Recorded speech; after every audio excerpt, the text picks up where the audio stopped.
안녕하십니까, 곰플란TV입니다. 다급해진 여당이 의원 정수 확대를 들고 나왔습니다. 여당은 공식적으로는 의원 정수 확대에 반대 입장입니다. 그럼에도 정치권의 의원 정수 확대 움직임에 여당이 뒤에 있다고 볼 만한 배경이 있습니다. 최근 민주당 홍익표 수석 대변인이 한 라디오 방송에 출연해 선거제 개편에서 의원 정수 확대하는 방안을 묻는 사회자 질문에 대해 그런 가능성에 대해서도 논의해 볼 수 있다고 발언했습니다. 당의 수석 대변인이 방송에서 당의 입장과 배치되는 발언을 한다는 것은 상상하기 어렵습니다. 이것은 겉으로는 의원 정수 확대에 반대한다고 하지만 당 내부적으로 정수 확대를 논의하고 있을 가능성이 크다는 것을 보여주는 것입니다. 여당의 이러한 입장 전환은 정치적 거래의 성격이 짙습니다. 여당은 선거법 개정이 지역구 축소에 대한 당내 반발로 이번 회기내 처리가 불투명해지자 공수처 법안 등을 먼저 통과시키려 했고, 그러자 친여 성향 야당들이 일제히 반발하면서 공수처 법안 처리마저 불투명해지는 역효과를 불러왔습니다. 야당들로선 자신들이 공수처 법안을 먼저 통과시키는 데 이용만 되고 선거법 개정은 물고 나갈 가능성을 우려했을 수 있습니다. 상황이 꼬이자 다급해진 민주당 지도부가 의원 정수 확대 요구를 들어주되 정의당 등이 그 분위기 조성에 나서는 쪽으로 역할 분담을 한 정황이 보입니다. 하지만 법여권의 이러한 시도가 성공할 수 있을지는 역시 불확실합니다. 그들 간의 세력 연대를 구축해 장기 집권을 꿈꾸다가 모두가 패배하는 길이 될 수도 있다는 반론이 여권 내부에서도 제기될 가능성이 있습니다. 실제로 여러 여론조사에서 한국당을 뺀 선거제 강행 처리에 대한 반대 여론이 찬성 여론보다 지속적으로 높게 나타나고 있습니다. 비례대표 의원수를 늘리기 위해 의원 정수를 늘리자는 발상은 곪은 살을 베어내긴커녕 곪은 살을 감추기 위해 살을 더 찌우려고 하는 시도밖에 안 됩니다. 지역구 의원들보다 비례대표 의원들이 더 유능하고 전문적이라고 말할 근거도 없고 그들이 민심을 더 잘 반영한다는 근거도 없는 상황에서 비례대표 의원수를 무려 75명, 그러니까 의원 정수의 거의 3분의 1에 가까운 숫자로 늘리겠다고 하는 연동형 비례제도는 퇴행적인 정치행위입니다. 소수 정당들을 살리겠다고 지금 있는 제도에 만족하지 못하고 과도하게 기형적인 선거 제도를 도입하는 것은 국민 의사에 반하는 것일 뿐만 아니라 궁극적으로 정치 야합을 부추기는 일이 될 수 있습니다. 국민 여론조사에서도 연동형 비례대표제에 대한 국민의 높은 반대 여론이 확인됩니다.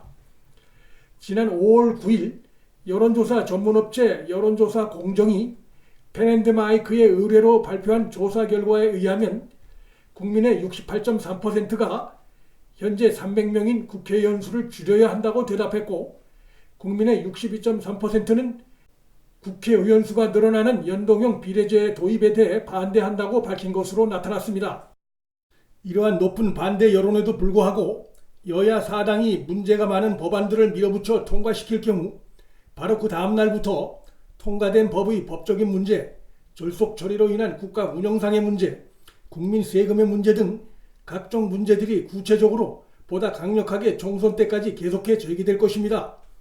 아울러 일방적인 국정 운영 행태에 대한 국민들의 비판 여론도 갈수록 고조될 것입니다.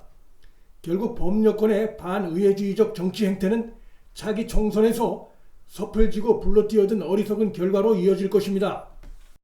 이번 국회의원 정수 증언에 정의당의 심상정 대표가 앞장섰습니다. 그는 이미 조국 사태에 대처하면서 정의당이라는 당명에도 반하는 불공정과 부정의의 편에 섰다는 비판을 자초하면서 자신의 실체를 적나라하게 드러낸 바도 있습니다.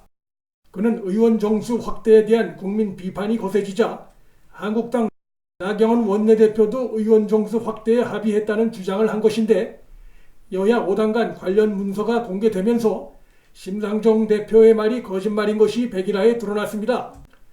비례대표를 늘리기 위해 의원 정수 확대까지 들고 나오고 또 그것을 위해 없는 여야 합의까지 지어내는 이런 행태는 정치의 검도를 넘어선 무책임한 모습이 아닐 수 없습니다. 심상정 대표는 일전에 연동형 비례제 계산법이 너무 복잡해 국민의 투표 가치를 훼손할 위험이 있다는 지적이 일자 복잡한 계산법을 국민들이 일일이 알 필요가 없다는 말을 해 국민의 분노를 삼바도 있습니다.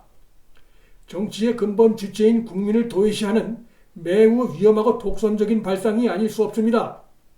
최근 들어 우리 정치의 가장 큰 문제점은 야당인지 여당인지 알 수 없는 야당들이 너무 많아졌다는 것입니다. 과거 권위주의 시절 야당들은 밤엔 친여적 행동을 해도 낮에는 야당의 모습을 갖췄는데 요즘 들어선 밤이나 낮이나 친여 성향을 보이는 야당들이 너무 많다는 우려가 일고 있습니다. 한국의 현실이 오늘처럼 극심한 위기에 빠진 데에는 이들 야당답지 않은 야당의 책임도 큽니다. 야당의 이러한 여당 발악이적 행태가 닭 쫓던 개 지붕 쳐다보는 상황이 될 공산이 커졌습니다. 문희상 국회의장이 패스트트랙 법안 국회 본회의 부의 시기를 12월 3일로 전격 연기했습니다. 이로써 공수처와 선거제 개편은 사실상 물 건너간 것입니다. 문 의장의 이 같은 법안 부의 시점 연기는 제1야당인 한국당의 강력한 반대도 있었지만 여당과 친여 성향 야당들 간의 갈등과 이견 대립이 그만큼 심하다는 것을 드러낸 것입니다. 12월 3일에 부의해서 상정 처리한다고 하지만 그때쯤이면 선거를 코앞에 둔 시점에서 지역구 축소에 반대하는 여당 의원들의 연동형 비례제도 반대가 극심할 것이고 그렇다고 여당이 일부 야당들의 의원수 30석 증대 요구에 실제로 적극 협력할 경우 분노한 국민 심판이 불을 보듯 뻔하기 때문에 결국 연동형 비례제도나 의원 정수 확대는 물 건너가게 될 것입니다. 연동형 비례제도의 선거제 개편안 통과가 담보되지 않는 상황에서 정의당 등 야당은 여당이 원하는 공수처 법안 처리에 협조할 리가 만무합니다. 결국 공수처와 선거제 개편은 20대 국회에서 둘 다 종친 것으로 물 건너간 것으로 볼 수 있습니다. 차기 총선은 여권의 실정에 대해 책임을 묻는 것 외에 야당답지 않은 야당의 기회주의적 행태, 극심한 정파적 행태에 대해서도 함께 책임을 묻는 자리가 될 것입니다. 총선을 기다리는 분노한 바닥 민심이 펄펄 끓고 있습니다. 유틀란TV 여기서 마칩니다. 구독과 좋아요, 방송 공유는 방송 제작에 큰 힘이 됩니다. 시청해 주셔서 감사합니다.